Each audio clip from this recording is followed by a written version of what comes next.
पहला चैप्टर क्या है? पाटलिपुत्र। संस्कृत में पाटलिपुत्र वैभवम। देखिए इसमें सब्जेक्टिव ऑब्जेक्टिव क्या है, कल हम कौन कौन से आएगा वो हटवा देंगे, आज पहले देख लेते हैं, है ना, कौन कौन से पूछा गया है ना क्वेश्चन, उसी के आधार पे देखिए। पहला क्वेश्चन कहता है ना, सुनना है खाली, केवल क्या है, आप सुनिए बस, सुनना है और समझना है बस, और कुछ नहीं।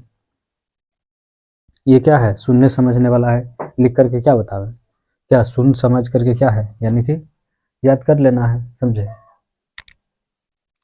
देखिए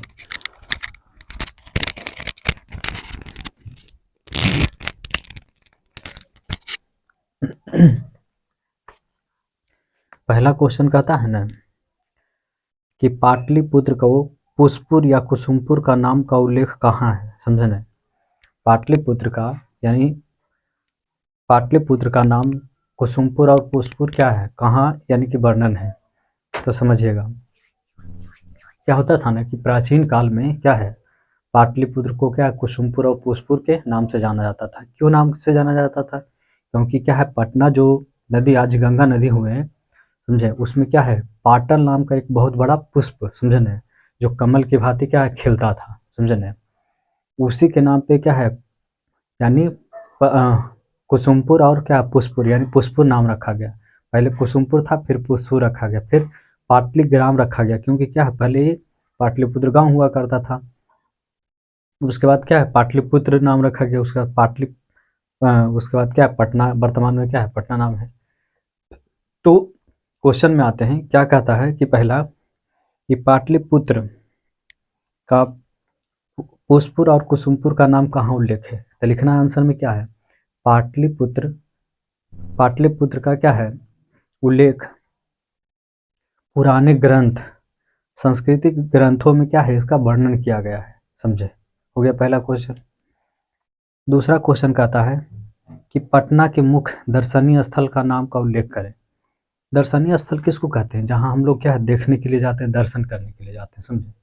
जैसे कि आप क्या है, जैसे राजगीर जाइए तो देखने के लिए जाते हैं, तो वहाँ क्या है, वेणु वन, या जो नहाने का क्या स्थान है, सतघरवा, जो भी है ना, इस तरीके से, तो उसके बारे में तो वही कहता है, पटना के दर्शनीय स्थल का नाम लिखें, समझे, वर्णन करें। तो देखिए आंसर में कैसे लिखेंगे कि पटना का क्या है, पटना में अनेकों धर्म स्थल है, समझे, जिसमें पटना का गोलघर, चिड़ियाघर, गांधी संग्रहालय, है ना, पटना गांधी मैदान, समझे, तारामंडल, गुरुद्वारा जैसे अनेक प्रकार के दर्शनीय स्थल पटना में स्थित है।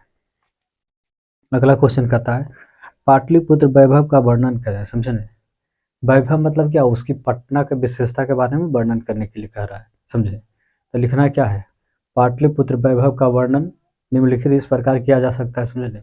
यहाँ अनेकों प्रकार के क्या दर्शनीय स्थल है, कहा जाता है कि क्या है, पटना का पुराना नाम क्या है, कुसुमपुर, पुष्पुर और पाटलिपुत्र के नाम से जाना जाता था, समझे नहीं, एवं पाटलीग्राम के नाम से भी जाना जाता है। यहाँ अनेक प्रकार के यानी महान पुरुषों आए और यहाँ अध्ययन किए, समझे नहीं, समझे। अगला क्वेश्चन कहता है कि प्राचीन काल से ही पाटलिपुत्र कैसे नगर के रूप में प्रसिद्ध हुआ।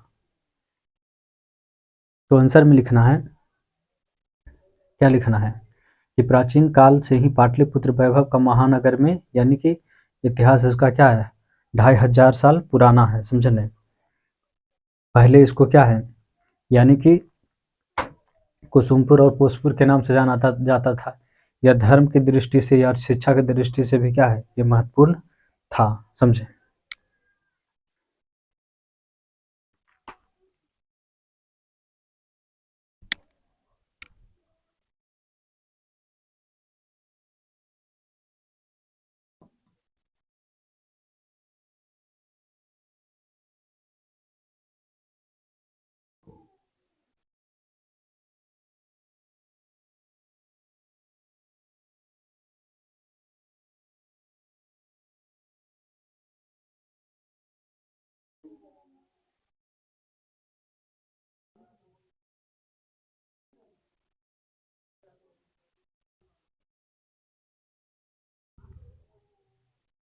देखिएगा अगला क्वेश्चन कहता है चंद्रगुप्त मौर्य के काल में पाटलिपुत्र की रक्षा व्यवस्था कैसी थी, समझे नहीं।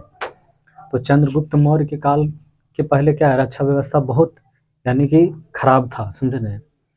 वहाँ की स्थिति काफ़ी यानी दयनीय था, समझे नहीं। वहाँ की स्थिति पर विशेष यानी ध्यान नहीं दिया, वहाँ की स्त्रियों पे क्या है काफ़ी अत्याचार किया जाता था।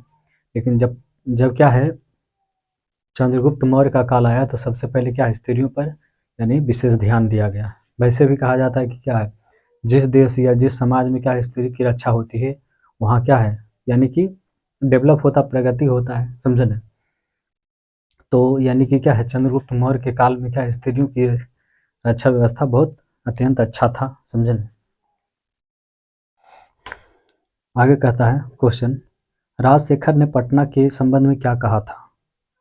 तो राजशेखर ने अपने काव्य मीमांसा एक पुस्तक लिखे हैं, समझे नहीं। उसमें क्या है पटना के बारे में यानी वर्णन करते हुए कहते हैं कि क्या है यह प्राचीन शिक्षा का केंद्र हुआ करता था, यह शिक्षा संस्कृति का केंद्र हुआ करता था, समझे। यहाँ अनेक प्रकार के लोग आए, जैसे पाणिनि आए, पिंगल आए, पतंजलि आए, बहुत से आए और यहाँ अध्ययन करके और फिर चले गए। ये क्वेश्चन बहुत इंपॉर्टेंट है ये वाला। भगवान बुद्ध ने पाटलिपुत्र के बारे में क्या कहा था, समझे नहीं। तो क्या लिखना है भगवान बुद्ध ने पाटलिपुत्र के बारे में कहा था कि क्या है यह आगे चल करके बहुत बड़ा नगर बनेगा, समझे नहीं। लेकिन इसको क्या है आग और पानी, समझ गए नहीं, और आतंकवादी का भय हमेशा बना रहेगा, समझे। वास्तविक है कि क्या है बाढ़ आता है तो क्या गंगा जी में पानी बहुत आ जाता है तो वहाँ का प्रभावित होता है। ये क्वेश्चन इंपॉर्टेंट है। और एक और क्वेश्चन है, समझे कौन सा है, एक है हाँ सिख संप्रदाय के लिए पटना क्यों महत्वपूर्ण है, समझे ना। तो लिखना है सिख संप्रदाय के लिए क्या पटना इसलिए महत्वपूर्ण है क्योंकि सिख धर्म के 10वें गुरु गुरु गोविंद सिंह का जन्मस्थली है, समझे ना। इसे गुरुद्वारा के नाम से भी जाना जाता है, समझे, इसलिए सिख धर्म के लिए बहुत महत्वपूर्ण है।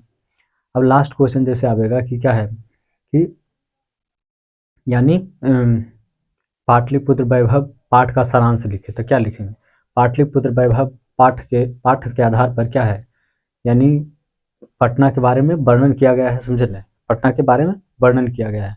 यहाँ अनेक प्रकार के धर्मस्थल क्या है यानी धर्मस्थली है, साथ ही साथ पर्यटन के लिए महत्वपूर्ण है।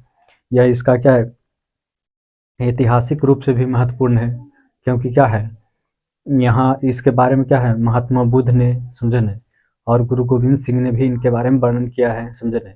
यहाँ कहा जाता है कि यह शिक्षा और क्या संस्कृति एवं धार्मिक का केंद्र हुआ करता था। बस पहले चैप्टर में यही इतना क्वेश्चन पूछेगा, इससे ज़्यादा क्वेश्चन नहीं पूछता है, समझे।